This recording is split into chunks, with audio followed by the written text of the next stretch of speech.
The day my parents abandoned me, I was only 12 years old.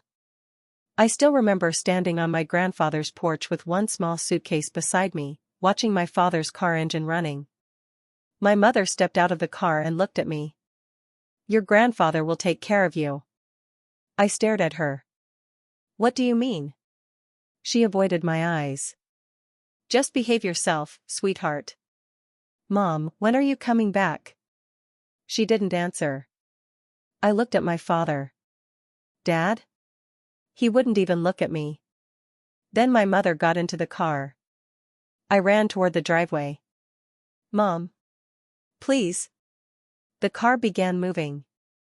I stood there crying as it disappeared down the road. I didn't understand.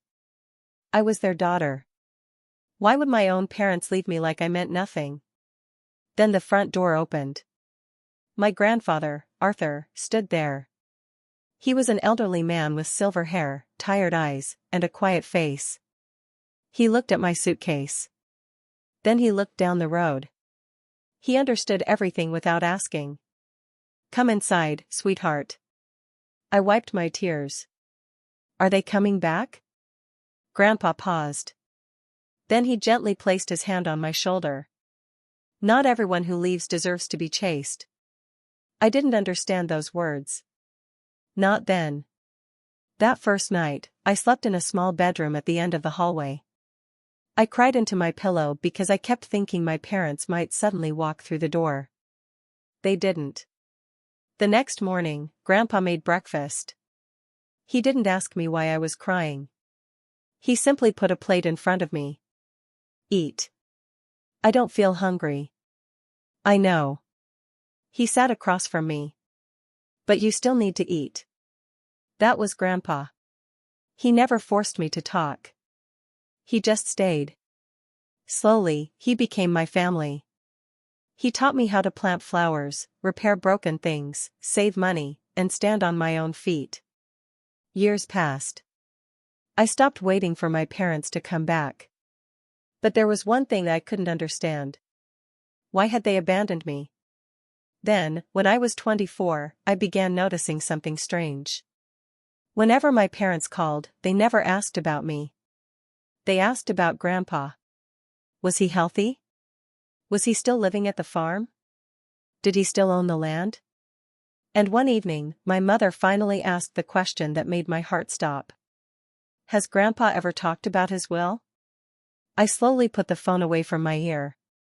And suddenly, I realized something terrifying. Maybe my parents hadn't abandoned me because they didn't love me. Maybe they had abandoned me because they thought Grandpa was worth more than I was.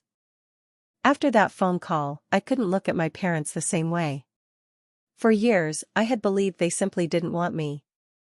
Now I wondered if there had been another reason. Grandpa's health began getting worse when I was in my mid-20s. So I became his caretaker. I drove him to appointments. I cooked his meals. I organized his medicine. And whenever he couldn't sleep, I sat beside him and held his hand. He never complained. One evening, while we were eating dinner, I finally asked him, "Grandpa, why did Mom and Dad leave me here?" His hand stopped halfway to his plate. I immediately knew he had been waiting for me to ask. "Because they made a choice," he said. "What choice?" "A selfish one." I stared at him. "Did they not want me?" Grandpa's eyes softened. "Don't ever believe that their choices were your fault." I looked down. "Then what was it?" He didn't answer. And somehow, that silence hurt more than anything. A few weeks later, my father called. "Your grandfather needs to start thinking about the future." "What future?" "The property." I felt anger rising inside me. "Why do you care about his property?" "Because it's family property." I laughed bitterly. Where was family when I was 12? There was silence. Then my father became angry. "Stop bringing up the past." "The past?" I whispered. "You left your 12-year-old daughter at a man's house and drove away." My mother suddenly came onto the call. "We thought you would be better off with him." "Better off?" My voice broke. You didn't even say goodbye. She didn't answer. I ended the call. That night, I went to Grandpa's room. He was sitting beside the window. He looked older than he had the day before. Grandpa? He turned toward me. Yes? Did my parents leave me because of your money? His eyes lowered. That was all the answer I needed. My heart broke. Not because of the money. Because I finally understood. They hadn't abandoned me because I wasn't lovable. They had abandoned me because they wanted something from him. I sat beside Grandpa. He reached for my hand. I'm sorry. I shook my head. You didn't do anything. He squeezed my fingers. Then he reached underneath his pillow and pulled out a small envelope. My name was written on it. I stared at it. What is this? Something for you. I tried to open it. He stopped me. Not yet. When? After I'm gone. My eyes filled with tears. Don't say that. He smiled sadly. Promise me. I didn't want to. But eventually, I nodded. I promise. 2 weeks later, Grandpa passed away peacefully. And the man who had raised me was suddenly gone. At the funeral, I stood beside his grave feeling completely alone. Then my parents arrived. And instead of asking if I was okay, my father looked at me and said, So, what happens to the property now? My heart went cold. Because Grandpa's final letter was still waiting for me at home. That evening, I returned to Grandpa's house alone. I couldn't stop thinking about my father's question. Grandpa had just been buried. And my parents were already thinking about his property. I walked into the kitchen and sat at the old wooden table where Grandpa and I had shared countless meals. Then I remembered the envelope. My hands were shaking when I opened it. The letter began. My dear granddaughter, if you're reading this, your parents have probably already asked about my property. I stopped. Tears filled my eyes. Grandpa knew. He knew exactly what they would do. I kept reading. I never told you the entire truth about the day they left you here. My heart started pounding. Grandpa explained that when I was 12, my parents had discovered he owned valuable land and investments. They had asked him for money. He refused. They became angry. And when Grandpa still wouldn't give them what they wanted, they decided to leave me with him. They thought that eventually, his wealth would become theirs. I covered my mouth. For 12 years, I had blamed myself. I had wondered if I was difficult. If I wasn't good enough. If I had somehow made my parents stop loving me. But Grandpa knew the truth. The letter continued. You were never the reason they left. I started crying. You were the person they abandoned while chasing something they thought was more valuable. I couldn't read for several seconds. Then I continued. I watched you grow from a frightened little girl into a strong woman. You became the daughter I never knew I needed. My tears fell onto the paper. Then came the sentence I never expected. The house, the farm, and my savings belong to you. I froze. But there was more. Grandpa had already arranged everything legally. My parents had no claim to the property. Then I reached the final page. There is another property in town. Your parents don't know about it. The income from it has been saved for you. I stared at the letter. Grandpa had protected me long before I understood what he was doing. But his final words were not about money. They were about my parents. Your parents may tell you that because they are your family, you owe them forgiveness. I kept reading. You owe them nothing. My breathing became unsteady. Forgiveness is your choice. But never confuse forgiveness with allowing someone to hurt you again. I folded the letter against my chest. For years, I had imagined what I would say if my parents ever regretted abandoning me. But now I didn't have to imagine it.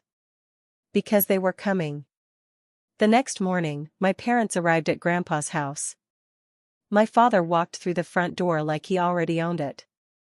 And this time I was ready. My father stood in the living room. "We need to discuss your grandfather's estate." I looked at him calmly. "No." He frowned. "No? No. There's nothing to discuss." My mother stepped forward. "Sweetheart, we're your parents."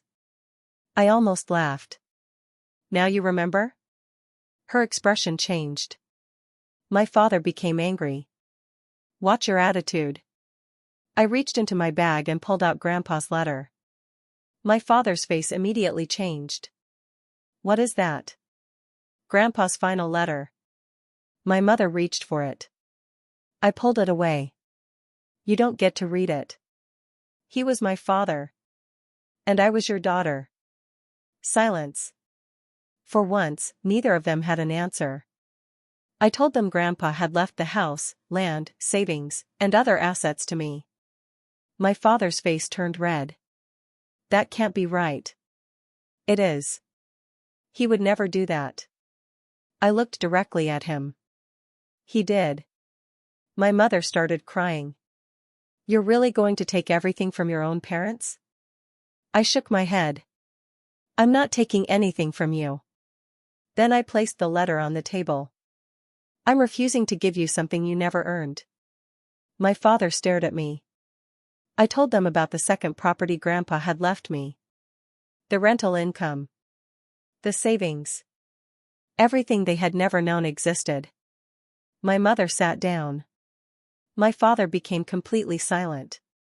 They had spent years waiting for Grandpa to die. They thought his death would finally make them rich. Instead, his final decision had left them with nothing. But I didn't feel victorious. I felt tired. Because all I had ever wanted from them wasn't money. It was love. I looked at my mother. "I used to think you left me because I wasn't good enough." She started crying harder. "But Grandpa taught me the truth." My voice became steady. "Your choices were never proof that I wasn't worth loving." My father looked away. Then my mother whispered, "Can you forgive us?" I took a long breath. "I already have." Her face lifted. Then I continued. "But forgiveness doesn't mean you get access to my life again." Her expression fell. "I changed the locks after they left. I kept Grandpa's old chair beside the window. I kept his garden. I kept the wooden table where he had taught me that family wasn't always about blood." Years later, I found an old photograph of myself at 12. I was standing beside my suitcase on Grandpa's porch. My parents' car was disappearing down the road. I stared at that little girl for a long time. She thought that day was the end of her family. She didn't know it was the beginning of something better. Because my parents abandoned me chasing Grandpa's money. But Grandpa gave me something they could never take away. A home. A future. And the strength to stop begging people to love me. Sometimes revenge isn't making someone suffer. Sometimes revenge is healing so completely that the people who broke your heart no longer have any power over you. And sometimes the person who leaves you behind is simply making room for someone better to walk into your life.